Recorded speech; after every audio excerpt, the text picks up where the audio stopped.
Hey guys, my name is Vanya, the channel is RC Alley, and in this video I'm finishing building my team associated RCA T3.1e.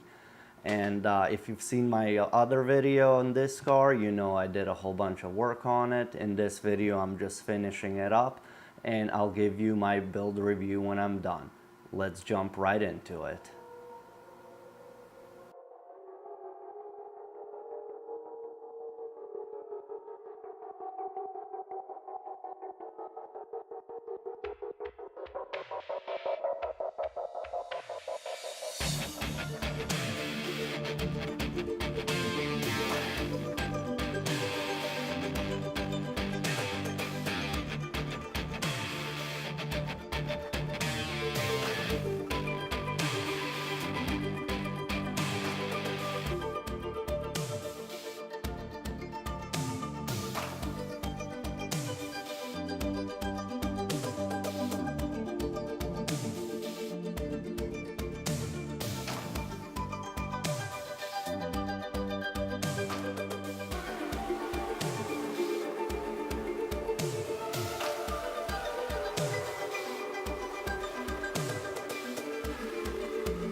Alright guys, it's days and days later now, and the truck is finally done.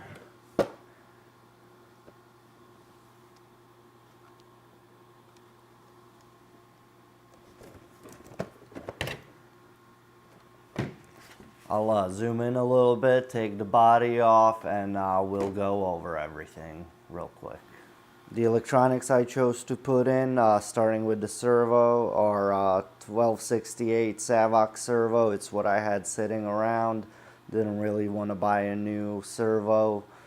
When I had this sitting around, it's pretty quick. It's got plenty of torque, so it should hopefully serve me well. Moving back, this is a Reedy 2000 kV brushless motor. It's huge. I mean, I think it's like 74 or maybe even 76 millimeters long. I haven't measured it, but it's way longer than the buggy cans. And that is hooked up to a Reedy 850R ESC. So I had this ESC sitting around. Actually, it was brain spanking new, so I thought it'd be perfect to go in an associated car. And then the battery is the older generation Reedy Zapper 6400 high voltage. So it's pretty good electronics. Hopefully I won't have any issues once I start driving. And all that is controlled by a Futaba receiver that's hooked up to my 7PX. So the build went really great. There were really no mistakes in the manual, just what I showed you with the shims in the previous video. I have not called Associated yet about it, but I do plan on doing so. It was the issue with the shim for the caster in the front on the upper and lower arms. But yeah, I haven't called yet. I will soon, and hopefully they take care of that. Other than that, yeah, everything was perfect. Like, everything in the manual was right. I didn't have to shim the diffs like I mentioned in the last video. I mean, it went together just great. I didn't have to, you know, Dremel anything. I did have to ream out the rear arms just a little bit, the holes, just so they drop freely.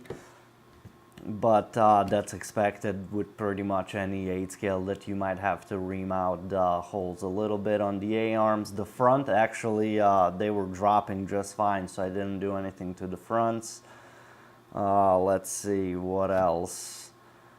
That's really it. I mean, I really enjoyed building it. It took a little longer than expected, but that's mainly because I didn't have a whole lot of free time. But as far as a kid build goes, it was really smooth. And this is a huge car, obviously, so there's plenty of room for anything. I didn't have to squeeze anything super tight. Like, all the electronics have plenty of room to mount the on and off switch for the ESC. So that's all really good. The only modifications I made to the car is I just put notches on my shock collars, and that's just so I know when I'm adjusting ride height how far I'm actually going. So just makes it easier, quicker. I don't have to get the calipers out and measure the distance from the cap to the collar. Just, I know, I mean, when I do one full turn, I just follow the notch that I made, and that's it. And then I am running a couple of upgrades.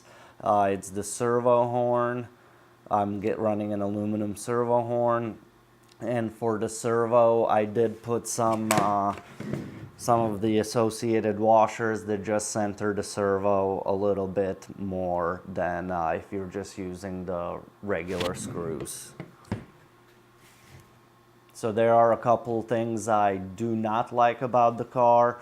Like I mentioned in the previous video, all the lock nuts that go into plastic in the brace or in the rear brace, front brace, and on the wing.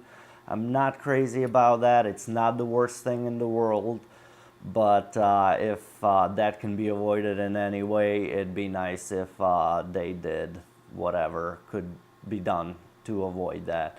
Now, I know like my Techno does the same thing, so that's probably standard across most of manufacturers. And then second thing I did not like is actually the shock internals. The shock internals just came on a parts tree. They're not machined plastic. So with tolerances getting better and better on these cars, it would have been nice, especially for the price of the car, that they included some machine shock internals. That means the piston and the little, I guess, washers that go around the O-rings inside the shock. That's really just me nitpicking, though. So unfortunately, my local 8 scale track is underwater currently. We've had some flooding here in St. Louis, some serious flooding actually. And for the past month or so, the 8 scale track, St. Louis Dirt Burners, has been underwater. Now, I do plan on going somewhere else, travel for a practice day, and get a few laps of the car on the track and just get it more dialed in. But I'm not exactly sure when that will be yet. Alright guys, that's it for me today. If you've enjoyed the build, if you've enjoyed the video, hit the like button. If you haven't subscribed already, please do so. It really helps us out a lot over here, and I'll talk to you next time.